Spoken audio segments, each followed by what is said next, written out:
My dear Masala Podcast fans, I've written a book called Bad Daughter. You surprised by the title? I think not. I've never shared such deeply personal things before. I talk about growing up in poverty. I talk about my father's violence, my mother's murder.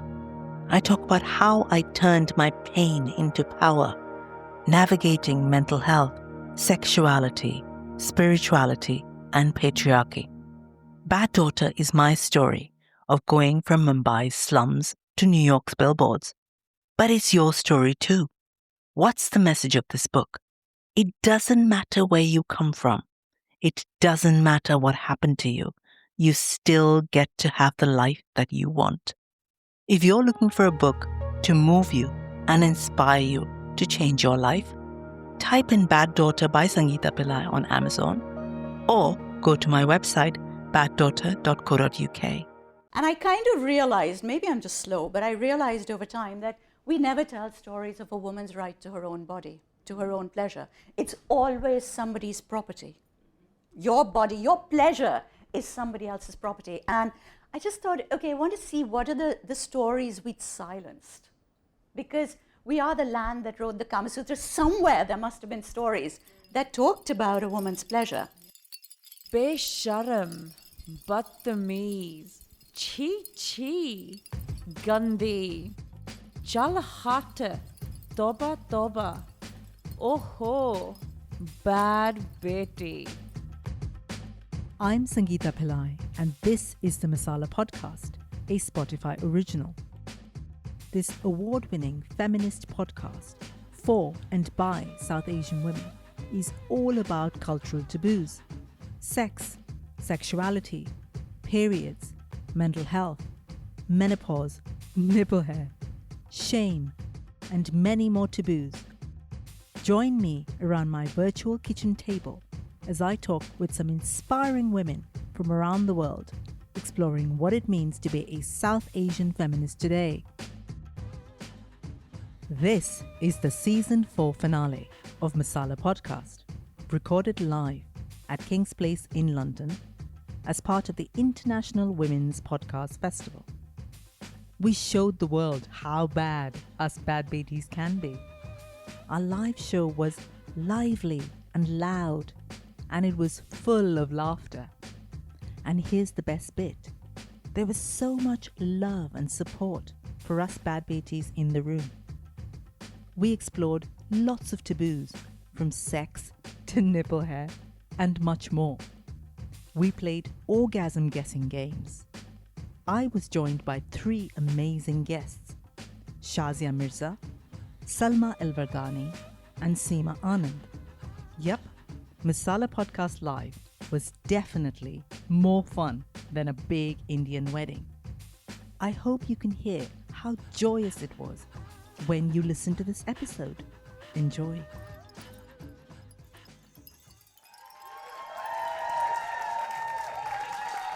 Hello and welcome everyone to Masala Podcast Live.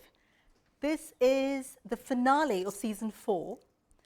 I can't believe it's been 4 seasons. I still have to kind of pinch myself because funny story is I was here in this place for Content is Queen about 3 years ago to learn how to make a podcast. And I feel really kind of blessed and a little bit overwhelmed sometimes when I think about it. It's like, okay, I've learned, and I've done 4 seasons of a podcast. And there are people actually turning up and paying money to listen to me and my amazing guests. So thank you. Thank you so much.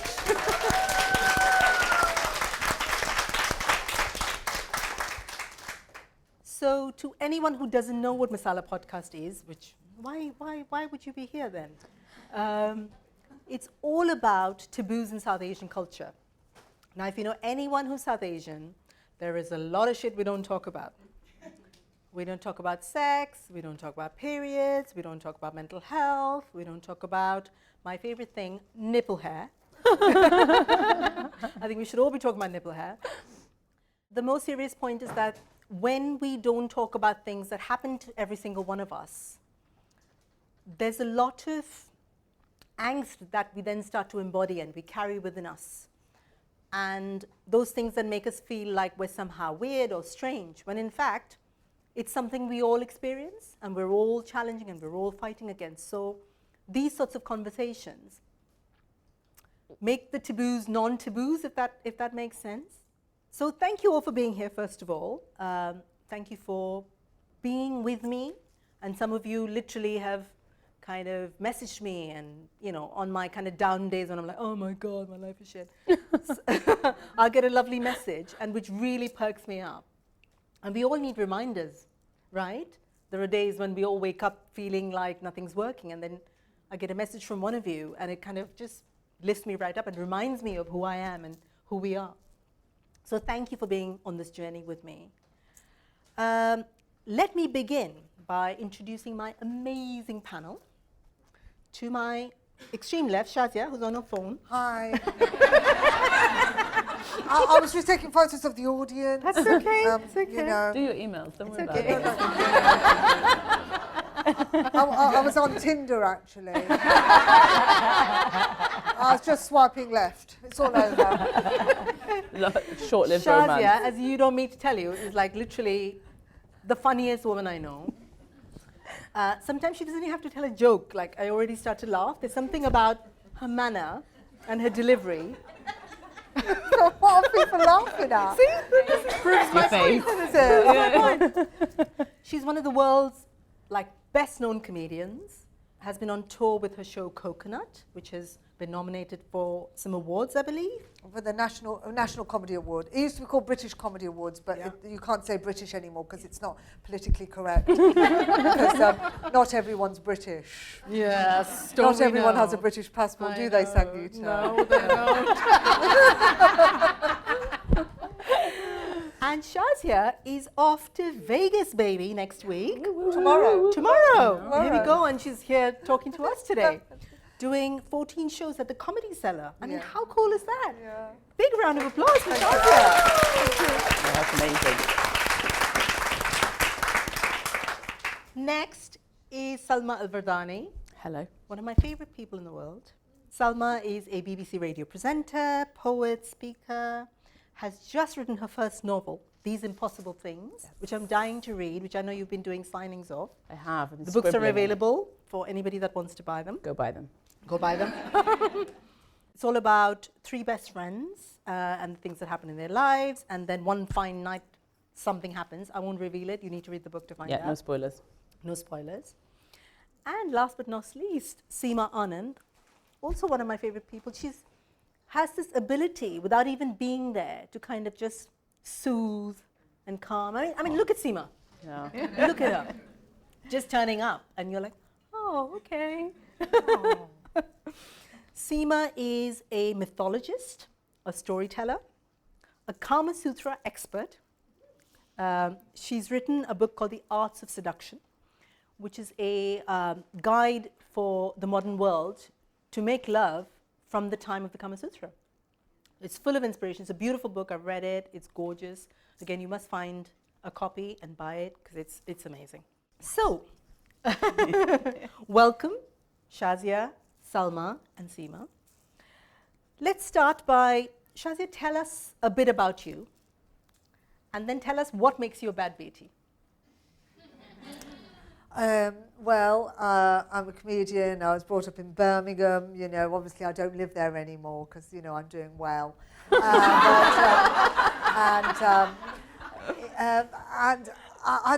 not sure. I love being from Birmingham. I think they have a specific sense of humour. Everybody in Birmingham is, when I was growing up, everybody was funny. My parents are very serious and they're very religious, but at the same time, there was something about them that was funny, but they didn't know it. So obviously I used them as material when I grew up.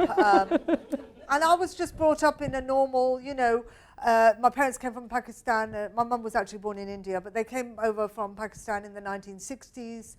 And, like all immigrants, they wanted me to be a doctor, marry a doctor, have some little doctors. Don't bring shame on the family, shut your mouth. So I did all the opposite. And then I just, it was just a normal, Asian working class upbringing in Birmingham, really. And I became a science teacher. I was a science teacher in the East End, in Tower Hamlets. And I hated that, never really wanted to do that. And I just used to do stand-up comedy really in front of the class every day. I mean, they hated me and I hated them. So we got on really well. And I did stand up in front of them. And I realized every day, it was such a rough school, I was just doing stand-up.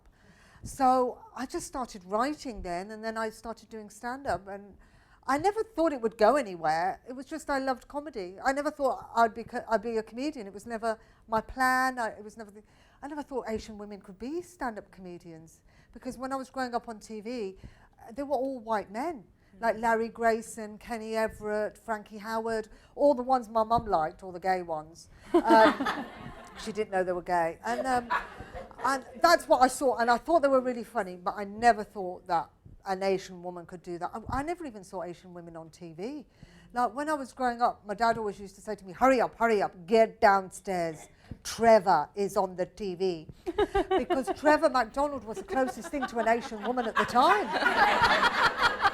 And so that's why there's so many Asian newsreaders, because they all think they're Trevor MacDonald. So I never saw Asian women on TV in any capacity. The first time I saw Asian women was reading the news, doing something sensible. Never thought I would be a comedian, never thought there was a place for me. And even after doing comedy for all these years, I still have to fight for my place in comedy. I still have to fight to be heard, to be recognised, to be acknowledged. And all the white men that I started with, you know, after 5 or 6 years, they all had their own TV show. Some of them were on their second show, their third show. And when I started comedy, I was the only Asian woman, only Muslim woman doing comedy. Now there's 5 of us. So things are moving at a very fast rate. That's quite a lot, really, to have 5 Muslim women, Asian women doing stand-up. That is quite a lot, considering it was only white men for years and years and years. White men and Joe Brand, and that was it.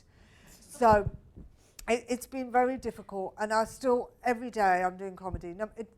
I feel like I'm struggling still, because there comes a point where you know you're funny, the audiences are laughing, you're selling out, you're doing really well, and it doesn't become about what you're doing, it becomes about something else.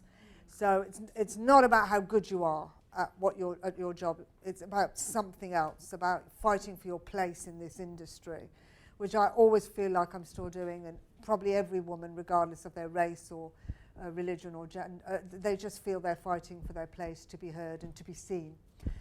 And Sangeeta, the question about being a bad Betty, I mean, I think any Asian woman is considered bad who goes against the grain of what they're supposed to do, whatever that is. You know, you don't have to be doing something bad. You have just opposed the system. You've just done something which you were not supposed to do, expected to do, people never thought you would do, and you've somehow done that, and you've done it on your own, and you've achieved it, and for some reason you then get labelled a bad Betty, or oh my God, she's a feminist, which is used in a derogatory way. Oh, she's a feminist. Oh, she's a rebel. Oh, she didn't do what she was supposed to do. All of that is considered you are a bad Betty, and apparently I'm all of that.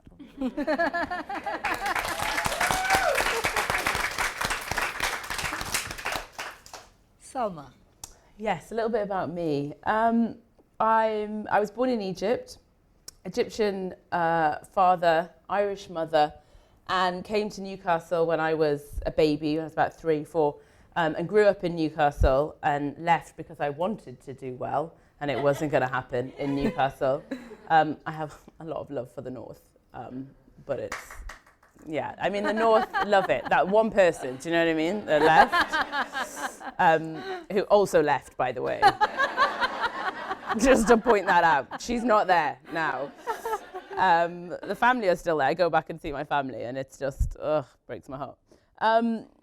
And so I grew up in Newcastle. When I was about 5, my mother remarried a Pakistani man, and he's my father. He's been the only father I've ever had. So I was raised in Newcastle with this big Desi family, and then my Irish white mother.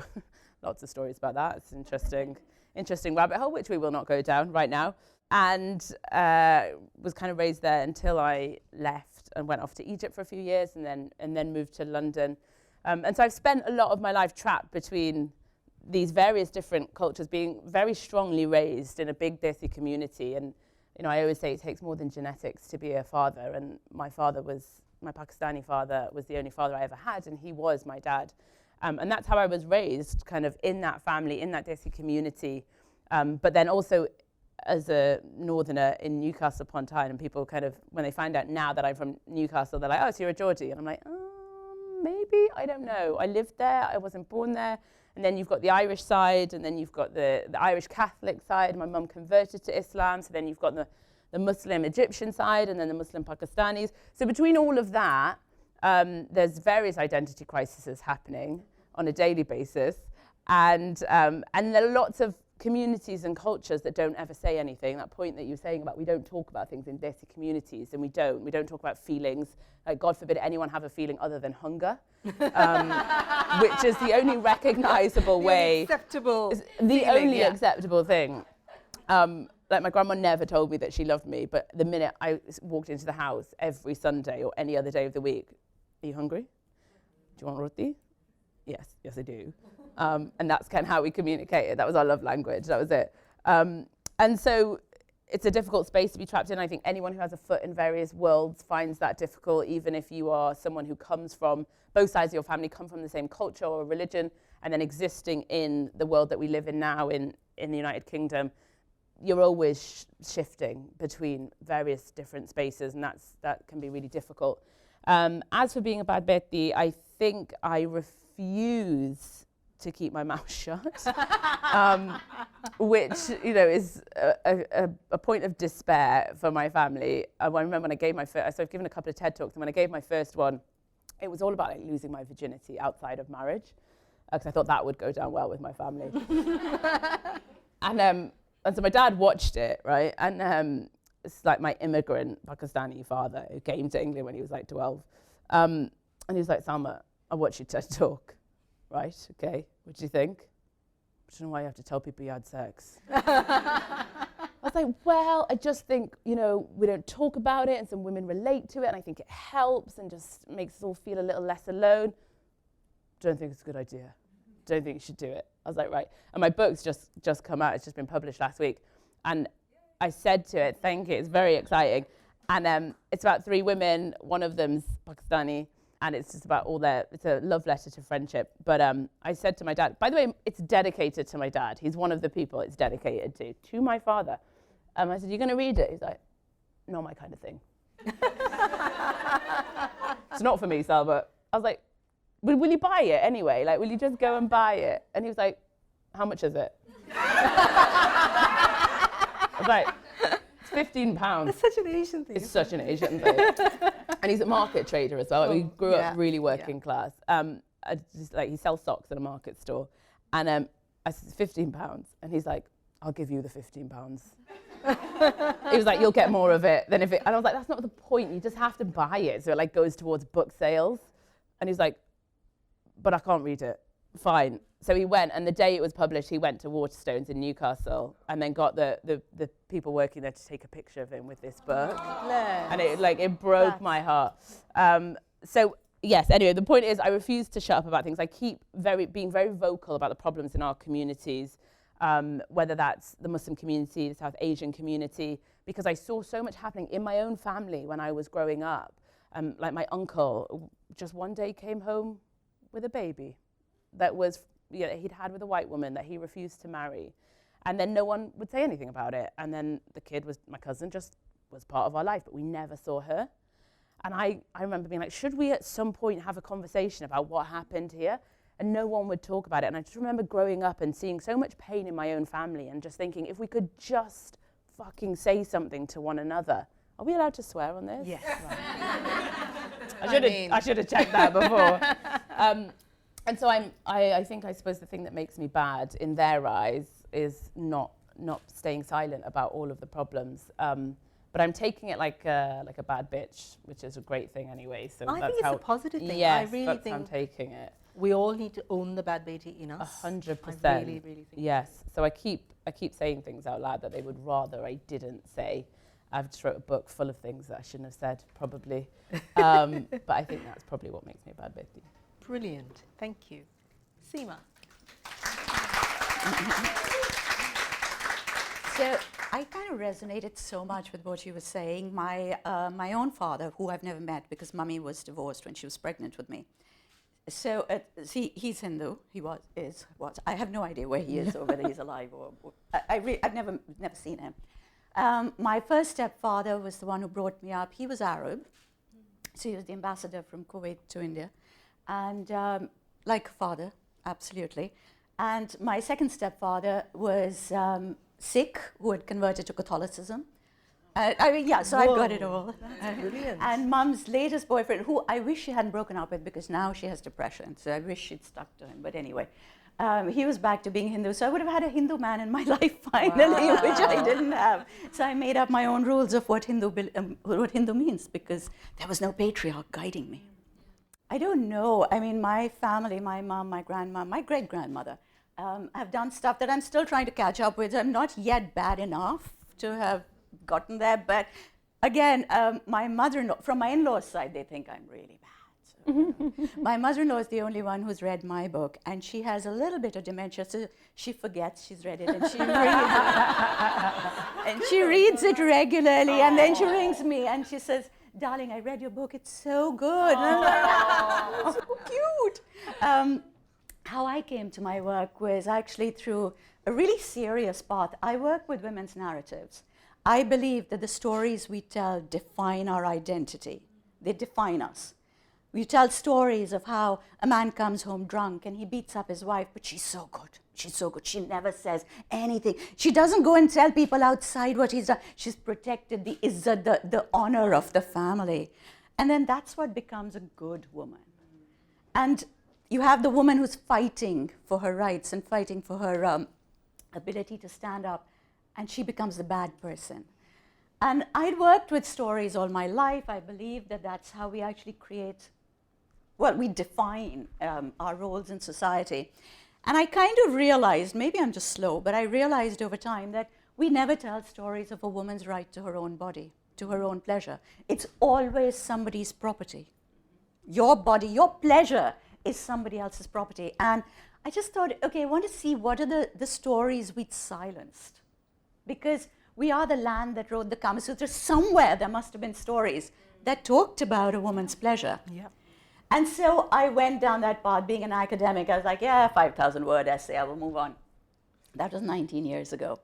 I'm still on that subject, and I'm so deep into that subject because I have to just say, we'll get a chance maybe to talk about it or not, because if you haven't come across, and most people haven't, come across the erotic literatures of ancient India, there is absolutely nothing as gorgeous, as beautiful, as empowered as that. Most people think the Kamasutra was written to teach women how to go and seduce a man. It isn't. It was actually written for men.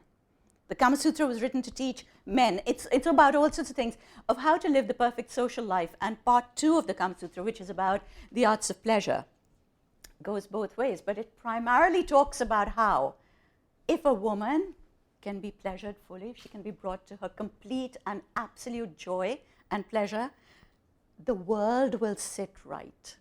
And they were trying to change the narrative of women by putting this in. I'm convinced it was written by women. Because, it doesn't actually talk about the act of sex. So at no point does it say, okay, now this is enough, now this is how you thrust. And it doesn't talk about bodily fluids. It doesn't talk about thrusting. It just talks about pleasure. A man definitely didn't like that. No. But you know what? It is such a revelation.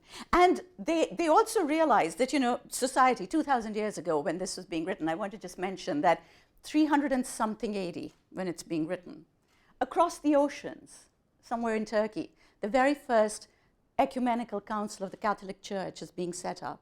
And they've started writing their rules, 325 AD. And they're going, the body is evil. This is the road to hell. And Vatsayana is going, the body is beautiful. This is the road to heaven.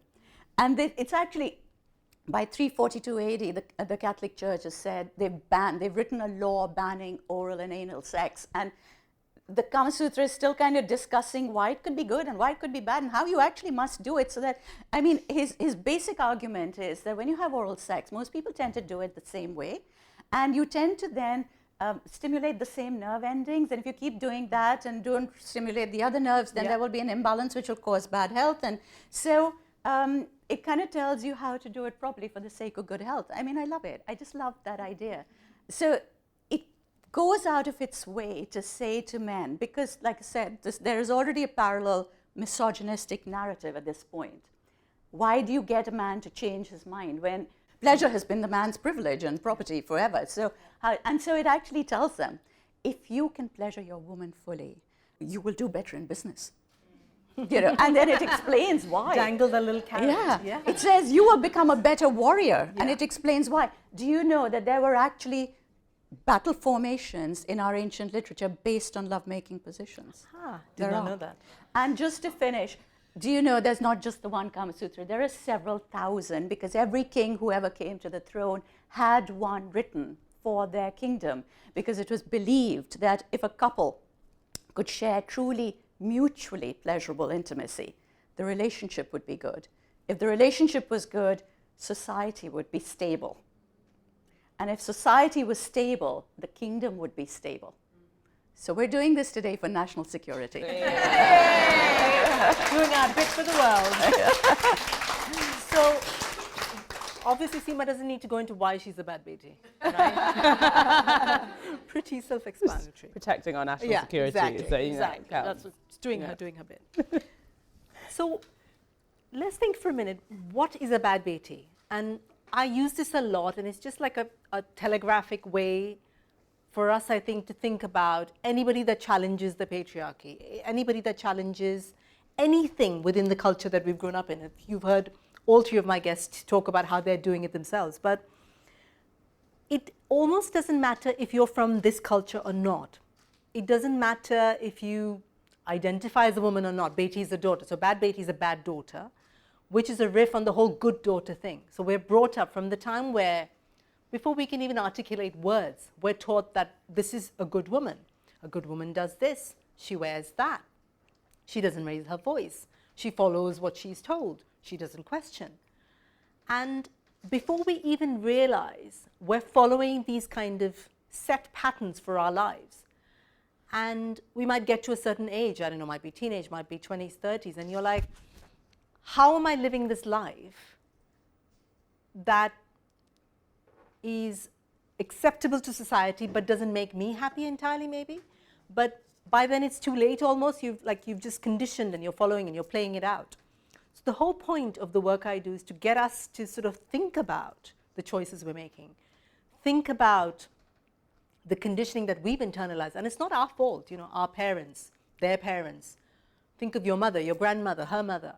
We're just carrying on what we've been taught. So I think it's time for us to sit down and question some of these ideas and think about if they serve us. And I want to talk to you more about the Kamasutra. Like, that's from our culture. And we can think about, actually, that serves me. But I don't know, dowries or whatever it might be, that also was maybe part of our culture. But does it serve us anymore? It doesn't.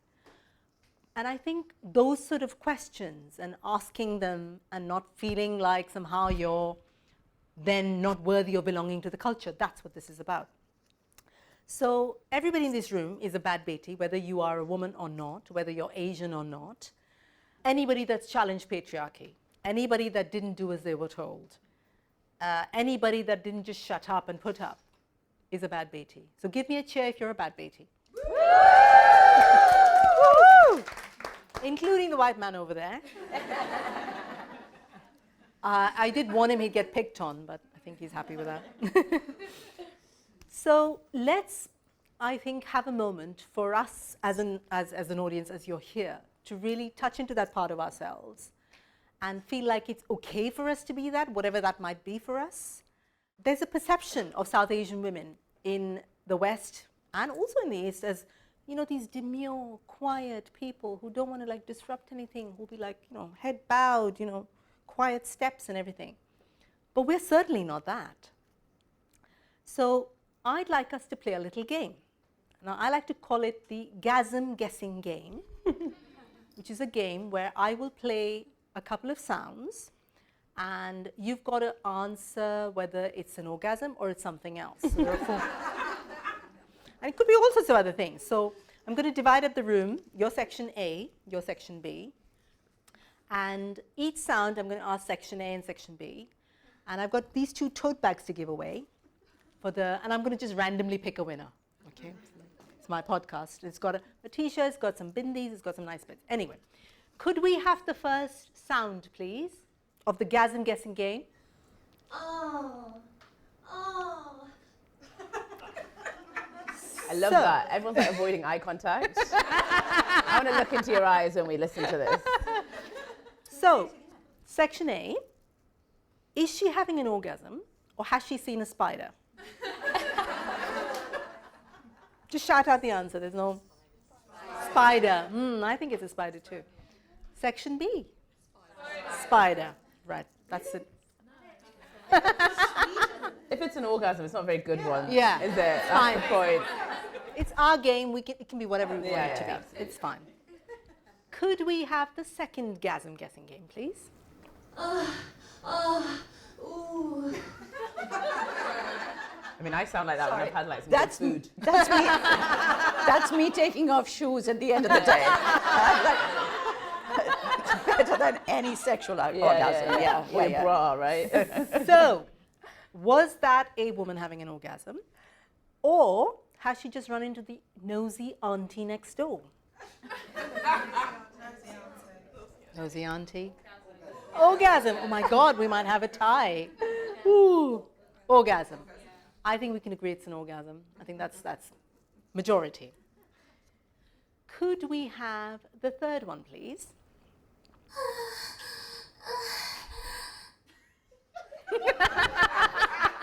Did she make it? Was that a little orgasm? Or big orgasm? Or was that her drinking her favorite cocktail? What was that? Me too. Right. Cocktail or orgasm? Orgasm. I feel like it's an orgasm that got interrupted. I think so. It's like it's Right? halfway through. Someone There's- knocked on the door, yeah, didn't they? like, sorry.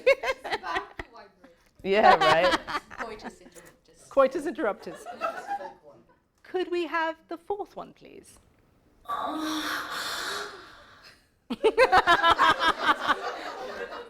This one is for my guests. What do we think that is? Do we think I it's thought an that was a orgasm? sneeze. She's just got a parking ticket.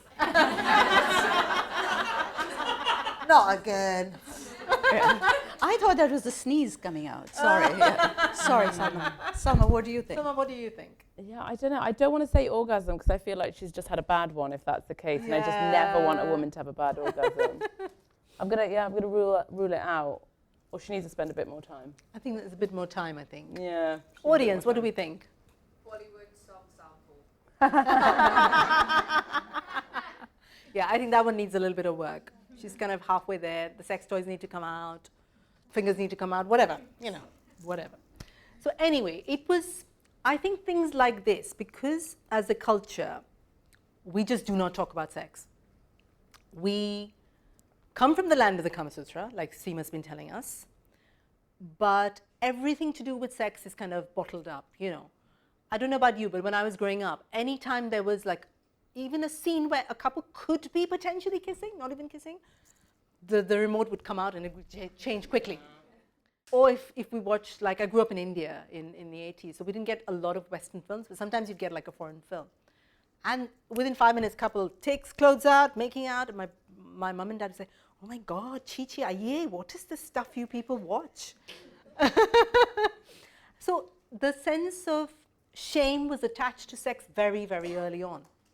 And we knew without even being told that we couldn't talk about it. We certainly couldn't do it. And as women, there was a double whammy of like being taught that sex was for men, not for women. And we were somehow like these, just turn up and lie there and think of India. Was what the message was. Or Pakistan or Birmingham. Birmingham. Birmingham. Lie back and think of the bull ring, honestly. Oh, I had a lot of nightmares. So I think conversations like these and games like these kind of normalize things that we're all doing, and if we're not doing, we should be doing more of, because we know sex is good for us. And similar to sex, whether it's mental health, you know, we're all experiencing things, particularly over the last couple of years. I've had really bad anxiety, depression, PTSD. But as a culture, we do not give each other the space to talk about it, I think, and that needs to change. And so therefore, things like this are very, very important. So there's this kind of a serious message behind the gasm guessing game. Coming back to my guests, since we're talking about sex a lot, Seema, I feel like this one's on you. So we were told as women, I was certainly growing up in Mumbai, that sex wasn't for me. It was not part of my culture. It was Western. Western women had sex. Indian women just sort of, you know, never knew anything about it. Can you tell us, because you started to talk about the Kamasutra and all the other kind of erotic literature from ancient India that you're familiar with, how were women and the text linked? How much of a part was this part of our lives? A little bit of research makes me think that when the Kamasutra is written, it's based on Plato's Republic. So Plato writes the Republic to talk about how to create the perfect kingdom, you know, the ideal kingdom. The Kamasutra is written to create the most refined kingdom. And it says it's all about how the woman is treated and how lovemaking is treated. And it's all about changing the vocabulary. So it's really not about the act of sex, it's about pleasure and everything else that goes with it. I am a storyteller, as Sangeeta said. Wasn't very keen to do very much writing. I absolutely hate the writing. I don't know how you went through it, but I was like, I hate it. But anyway, the point it changed for me was when I discovered that each position in the, you know, the so-called positions of the Kamasutra, which truly, it's the teensiest bit, and there's a purpose behind it, was that each position is linked to a piece of jewelry. And I'm not saying that, oh, we're kind of like, oh, no, we don't talk about certain things, and hence we're, being kind of like soft about it. No, women learned how to execute a position by how the jewelry moved on your body. Okay, so for instance, it's just gorgeous. This is what really got me. This is when I thought, okay, this is it. This is my life from now. For instance, the position of where the woman would be on top, which in the ancient world was totally forbidden in every culture because that was the position of power. Now, the Kamasutra says that you could be on top, but you basically execute this position. You bring yourself to orgasm by only moving your hips. You don't move the upper part of your body. And so women would wear a jingling girdle around the upper waist with lots of little bells on it and make sure that the bells didn't make a sound. Can you just imagine that? So in our literature, they always talk about she put on her jingling girdle, and you know she's taken her position on top. But if you don't know what those metaphors mean, you have absolutely no idea what the hell they're talking about. It could be anything. She put on her jingling girdle. So the idea was that you changed the vocabulary to make it sound like it was something beautiful, aspirational, something that everybody wanted to do because it was the path to heaven. It literally is supposed to be, you elevate yourself through pleasure, because pleasure is your Shakti, it's your energy, and you get to heaven. So women played a huge, don't get me wrong, not everybody in ancient India was like, yay, women and their pleasure. There was a parallel strand of misogyny, which was very strong. So this was all being written to change the narrative.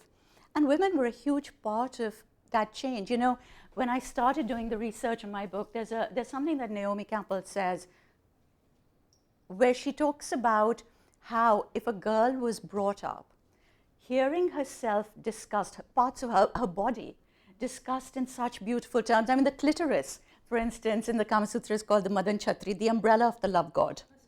You know, and the vagina is the Chandan Mahal, it's the sandalwood palace, or etc. Anyway, maybe those are really like over-the-top words, but the idea is that if you talk about the woman's anatomy with such utter beauty and her sexual organs with such utter beauty, think of the different way that she will grow up. She will grow up thinking of herself so differently. And that is where the change will come from. And so for me, that is literally where, like I said, 19 years ago, I kind of got stuck on the erotic literatures, because it truly is very, very beautiful, but more than being beautiful, it's so gracious, it's so refined, it's just so like something that you want. And I think the idea that sex is somehow not part of our culture, this is our culture. You know, this talk of the refinement of lovemaking, this talk of a woman's pleasure, we've been talking about it since 4th century BC. So anybody that tells you the next time, this is not part of our culture, well, like, go read the Kamasutra or Anangaranga or any of these other books. And the other point I wanted to make is, like, we think of feminism and female pleasure and the clitoris and the orgasm as something modern, but actually it's not. We've just kind of lost the way. And I think that's part of my point about our culture. It is a beautiful culture. It's a rich culture. It's a women-centric culture, I will say that. The Devis and the feminine power that we worship. But we've lost it. And then now we've been told that actually our culture is this. And actually, I'm sorry, it isn't. I get a bit excited about this. Anyway, calm down, Sangeeta. Salma, coming to you. You talk a lot, I think, in your talks and, when we had our podcast as well, about this pressure to be a good Muslim woman, which means conducting yourself a certain way, marrying a good Muslim man, and living your life in a particular way. Like, how has that, talk to us about that. Well, I didn't do it, so it hasn't gone well for me. Yeah, there is this enormous pressure, and it's similar to what Seema was saying about that pressure to be a certain way. And I think your point about sex is so fascinating because that infiltrates into everything, right? And, there's this idea that if you're going to be good, you're not going to be a sexual creature, because good women and good Muslims and good Muslim women are not sexual creatures at all.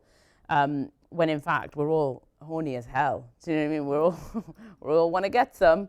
And, there's this huge amount of pressure that was heaped on me, and I think every other Muslim woman and every other Muslim girl that I grew up with, that you were going to be good and well behaved, and your voice was going to be low, and you were going to wear the right clothes. And if I remember being in the mosque when I was young, and I remember praying, and then when we finished praying, the auntie next to me turned to me and said, "Your jeans are too tight, so your prayer's not going to be accepted." And I remember thinking, oh, fuck you. My mates who were Muslim at the time were out getting drunk. Like, at that moment, it was a Friday night. They were like, "Are you going to come?" I was like, "No, I've got to go to mosque with my mum." And I just thought, I'm here praying, trying to have this personal relationship with God that really is none of your business. And you're telling me that because my jeans are too tight, it's not going to work? Or that everything I've just done over the last, I don't know, however long the prayer lasted, the last 10 minutes, is out the window now. It's negated. And so I got those kind of influences very early on, or I would have nail polish on, and they would tell me that my prayers aren't accepted because you have to wash before you pray, and that means the water can't touch your nail, and if it hasn't touched your nail, then you haven't washed properly, which means then your prayer is not valid because you haven't done this ablution. And I remember the kid in me who's quite focused and pragmatic about things being, well, logically that sounds stupid. Logically, I don't think, when God's up there thinking about the bad people in the world and the fact that Hitler killed all these people, and then Salma comes along and he's like, well, she did have nail polish on. So, she's probably a bad Muslim or a bad person as well. And I used to think logically, surely this can't really work.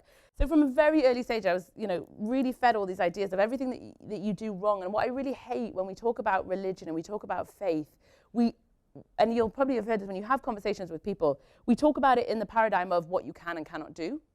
So when I started working in London, I used to work in corporate, heading up marketing departments in the city. And everyone goes out for drinks on a Friday night or a Monday night or a Tuesday night. And they'd all be like, "Are you coming for drinks?" And I'd be like, "Yeah, sure, I'll come for a drink." And then I would inevitably order a Coke or a Virgin Mojito because that's the only non-alcoholic drink we provided at the time. And then everyone would ask the questions, and they would be like, "Oh, so you're Muslim, so you can't do this, you can't have sex before marriage, you can't show your arms, you can't show your hair." And we talk about it straight away and what you cannot do. And no one ever stopped and said to me, "Oh, well, what's your relationship with God like?" Because I always think, for me, religion is a personal relationship between you and God and nobody else, and that's it. And if you can have conversations with your God, whoever that is that you pray to at the end of the day, that is your business, right? So I was always really annoyed very early on. And I remember when I was a kid saying to my mum, I love Islam, but the Muslims really ruin it for me. And they still do to this day. Like the amount of Muslims who message me online and I'll like post a picture of me in a bikini or just in my lingerie because I want to, because I looked great and I would like to share that with the world. Not? Or I'll talk about sex a lot, you know? And they will immediately message me and just go, you're not allowed to do that, you're not allowed to do that. Or stop calling yourself Muslim, because at least if you want to talk about sex, then don't call yourself Muslim. And I wrote an essay in the anthology, It's Not About the Burqa, and my essay was Sex and Islam. That's literally what it was about, which enraged the Muslims. They were livid about it.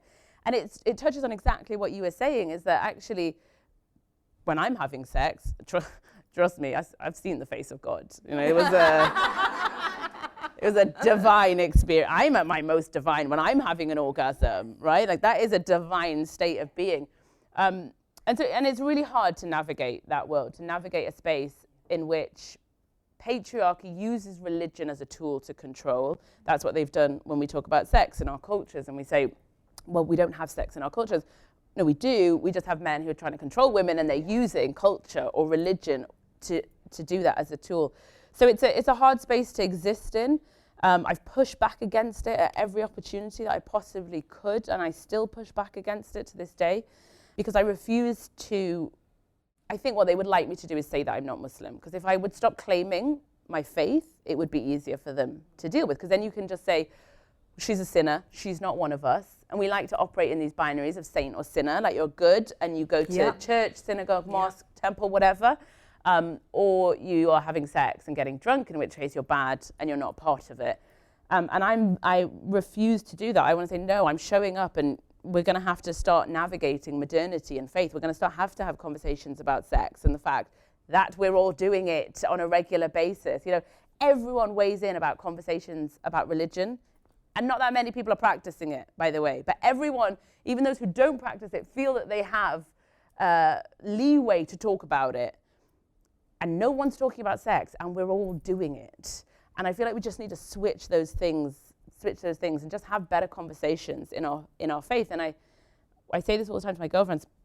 I've got so many people I grew up with in my Muslim community who don't identify with that faith and don't really practice it or live it. My brother included. Like my brother just went completely, you know, the other way and isn't that into it and doesn't really have a relationship with God, and is just not that down on the faith. And so many people I know are the same, because when we, in our communities of faith, when we constantly tell people that they're sinners, or that their prayers aren't accepted, or that they're doing it wrong, why the fuck do I want to turn up and do it then? Why do I want to come to a mosque if all you're going to tell me is that I've done something wrong?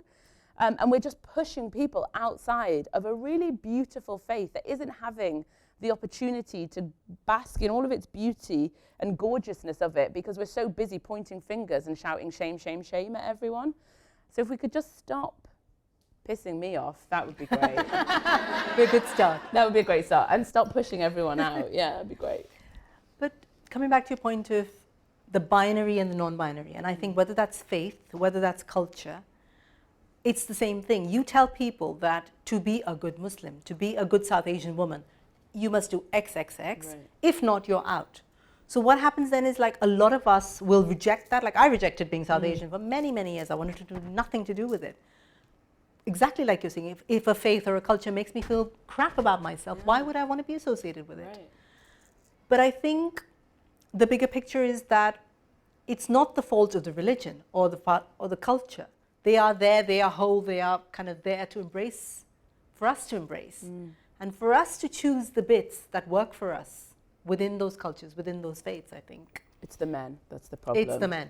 The men. Always comes back to patriarchy. Sorry, agreed. It is. I mean, like nothing exists in isolation, and patriarchy infiltrates everything. Really They've does. infiltrated how we have sex, because, like you said as well, sex happens to women, not for them. You know, it's infiltrated our faith, it's infiltrated our communities, it infiltrates everything. Men are always the problem. And I will stand by that. Good, so you should. I think the other thing that patriarchy has done is got women to turn against each other. So they've conditioned women to believe this bullshit for so long that we now police other women. Right. Whether that's the mother-in-law, daughter-in-law trope in kind of Asian soaps or people on social media, whatever. And so patriarchy has got us doing its dirty work. And that's awful. I think that's got to change. Anyway, Shazia. Hi. Hi. So, when you think of a good Indian girl, she's a doctor or an engineer or a lawyer. She's not a comedian. I know. What happened? I know. I don't know. I feel like this is what I was meant to do in my life. I don't feel like I was meant to do anything else, because comedy is really hard. Yes. It's really hard in every way. Every part of it, the lifestyle, the writing of it, the doing of it, the kind of tenacity that you have to keep going and never give up. The reason there's so few women in comedy is because they give up. And it's not because they're not good. It's because they get worn down. And I think that is a metaphor for all areas of women's lives, is they get worn down. Yeah. They are worn down. They don't get the breaks. They don't get the opportunities. They don't get the encouragement. They get criticised in the press way more than men, and it's for personal reasons, for look how fat they are, look how thin they are, look at their cellulite. And we just have it so much harder, so we give up. And I think, I don't know why I've carried on. I thought, well, I started, so I'll finish. Because I think what would be more embarrassing for me is if I failed at this, because I went so out there to become a comedian. I thought, I've got to succeed. I've got to make this work. Otherwise, all those people that said to me, this is not a respectable thing for you to be doing. Muslim women don't do this. You're never going to get a husband. This is so degrading. They will have won. They will have gone, I told you so, you ruined your life, you wasted your life, which is what everybody told me when I started doing comedy. So I've had to keep going just so that I don't face that shame. Or you don't want to go back to teaching those kids. They won't have me anyway. During the pandemic, when they were desperate for teachers to go back, all my friends got asked. They never asked me. I was that bad. Ruin a whole generation of kids. They were getting texts going, we've got a shortage of this. I never got anything. We're not that desperate. So I've just had to keep going, really, which is Asian women are good at keeping going. Yes. There's an image of Asian women being weak and vulnerable and needy, and God, they're not anything if they're not married. Asian women are so strong, because they have had to endure so much more to get the same as white women. So I think we're very strong. Agreed. And it's very hard to keep going. It does wear you down. Yeah. Which is why we do this, because we come together, we kind of prop each other up on days when we're not feeling so hot. I think Asian women need other Asian women to keep them going along. Absolutely. But I think it's very hard for them when they see some other Asian women doing what they would like to do, and they know they can't get out of their situation to do it. Then they get jealous or they get angry, and then they attack you for doing what you're doing and say, what you're doing is really bad. But actually, what they'd rather be doing is what you're doing. Yeah, Exactly. 100%. I get that a lot. I get so many messages from Arab Muslim women who are so annoyed at the things that I say, and they're so furious with me for saying them. And I just think, you are X stages away from being where I am, because you also want to experience pleasure, or you want to have sex in a way that's for you and not just happening to you, and you want to do these things. And I'm fine with it. If shouting at me is one stage of your journey that's going to get you there, fine. But I do sense this frustration and I'm not saying that in a presumptuous way, like, of course you all want to be, shagging around. That's not what I'm saying. But that there is a real frustration that because there are so many controls on the lives of Arab women, Muslim women, South Asian women, women across the board, that when you see someone else who is stepping outside the bounds of those controls, there's this real frustration, I think, that gets internalized that they haven't managed to, or they haven't been supported to. And they almost don't know that that's what they're feeling. Yeah. I think the conditioning runs so deep that there's just that emotion and lashing out without even quite realizing that I'm lashing out because I am so controlled in my own life. Do you get a lot of that as well, Seema? Yeah, in recent times I've started getting death threats as well. So which is really horrible and it's vile, and that does scare me. I get a lot of abuse. I get a lot of trolling. Part of it is the fact, how dare you be this old and talk about it. So, I mean, you can't win. If you're too young, you're too young for it. If you're too old, you're too old for it. You bloody grey-haired. You know, I mean, everything from why don't you die, old woman, to fall in the gutter and die, old woman. Somebody sent me this awful picture the other day of a woman who's been raped, mutilated, killed, and said, I'd like to do this to you. And, you know, it just made me unwell for 2 days to have had to see that. Anyway, yes, you get it. And then people say to me often, because there's always different ways of putting someone down. You know, one is to say, you know, you're shit, fine, I can deal with that. But then there are those little the clever ways. So you think just putting the stories out there is going to change everything? You think changing the words will change everything? You know what? Yes, because to me, the stories are like role models. A lot of the women from our culture write into me and say, this is how I feel and this is what I'd like to do. Is that bad? Is this sinful? Could I do it? Is it okay? I have a few people written in, is it okay to kiss before marriage because I really love God? I had that message from somebody who was like, okay, you're very sweet. It's okay to love God and kiss somebody as well. But, you know, it's the stories that you put out when you know, it's like a role model. Yes, this happened. People did it. It's all right for me to be on that path as well.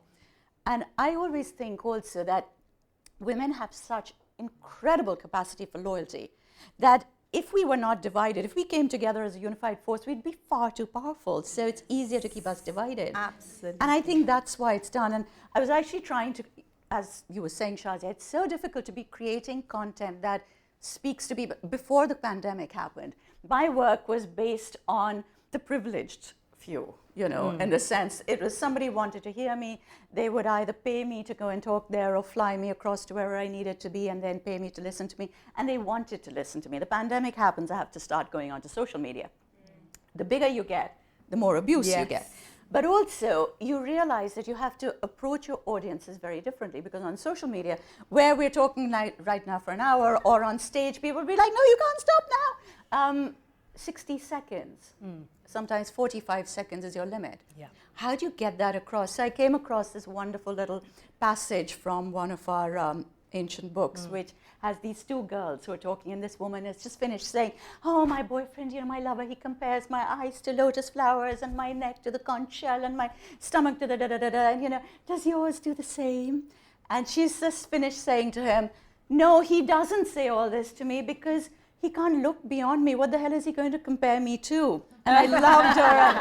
I loved her response. And I then thought, my God, we don't just divide ourselves and we don't just compete, but we compete according to how good our man is. We grade ourselves according to how good the man in your life is.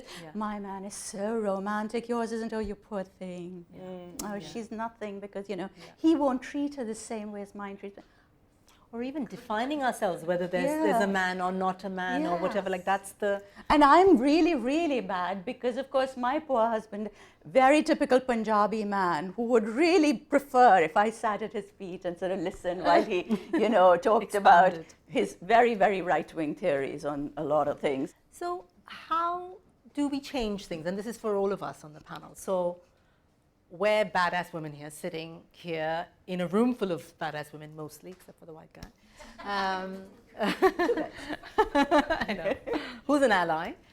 How do we change things? How do we change this world, which is pretty messed up and which is making us feel awful about all of these things, from our bodies to sex to mental health? What can we do to change things? I always feel that you focus on the people who really believe in what you're doing and just build that tribe up from there. When you try and change people whose minds are in a different place, they're not going to, you're swimming upstream, you take up a lot of your energy. I'd much rather focus on the people who send me a lot of love and are willing to go along with me, because you create that tribe and strength as you go along. Absolutely. And it almost feels like it multiplies then, doesn't it? Absolutely. I feel you. Like I've had so much love for so many of you in this room, and it always comes to me on a day when I really need it, and it kind of booms me up. And I think even if each of us did that, supported another woman, I think the world would be a different place. You know, I just want to say, so a few years ago, I went to this literature festival. I always dress like this, except that I also have an armful of very chunky silver bracelets, which I always wear from here to here. I'm a little large now, so they won't go up any beyond this point. Otherwise, I'd wear them till here. You know, I mean, I absolutely love it. And so there I was in my sari, all dressed up, because I like dressing like this. I have reclaimed the right to dress up because I feel stunning. like it. Thank you. I will take that. But you know what I mean? Like that also within the academic sector is like, oh my God, what does she think she's doing? And I actually got looked down upon by two co-academics, two women who were from Cambridge, some people I knew. And you know, it's just the idea of you being dressed a certain way that there always has to be a reason to put you down. And I think you just learn to focus on people who are going to bring you up instead. What do you guys think? Anything? I would say, for me, it's about, and I would say this to all the women present and listening to this, is be brave and speak out. Because the amount of times women will come to me, whether this was in the workplace when I challenged men or I challenged the status quo, or they'd come to me silently or quietly afterwards when we were in private, and they would say, I'm so glad you said something because I thought the same. And then I would be like, well, why the fuck didn't you say something? So it wasn't just me there. But I'm always putting myself on the line. You're putting yourself on the line. We're all here on this stage. We put ourselves on the line. And we get a lot of abuse for it online, right? We do. And we get abuse from it from our communities. And we get alienated by some of our communities and some of our family members. And actually what we need, because you made the good point about, well, if we all come together, because we're all feeling the same things and we're all frustrated by the same things. Be brave, and however you can speak out in small or big ways, do it every day if you possibly can, even when it feels tiring, even when it feels scary. Do it. Speak out so that actually you're, in a very confident way, you are standing up for your sisters who are also speaking out and doing the same, because it cannot be the same people always putting ourselves on the line every single time. We need more people to stand up and challenge things around them, because we all want to. And actually, if we can all find those tiny bits of bravery within ourselves, we will create that groundswell that you were talking about. And I think when I see things happening, I think, oh, I don't want someone else to be taking the force, so I'll say something. And imagine if we were all thinking that, we could change a lot. And it doesn't need to be a big, grand thing. No. It can be a single conversation. It can be supporting someone else. I think we all need to find quick ways, easy ways, simple ways to kind of move this forward. Which brings me very nicely to the close of our session today. So thank you all for being here fully and with as much love and compassion as you always are. You make me keep doing what I do and make me wake up every morning excited about what I do. So thank you massively to all my bad betis. Before you go, I would like us to repeat after me. I'm going to say a word. Say it as loudly as you can, right? Badtameez. Badtameez. Besharam. Besharam. Bad betis rule. Bad betis rule. Thank you so much.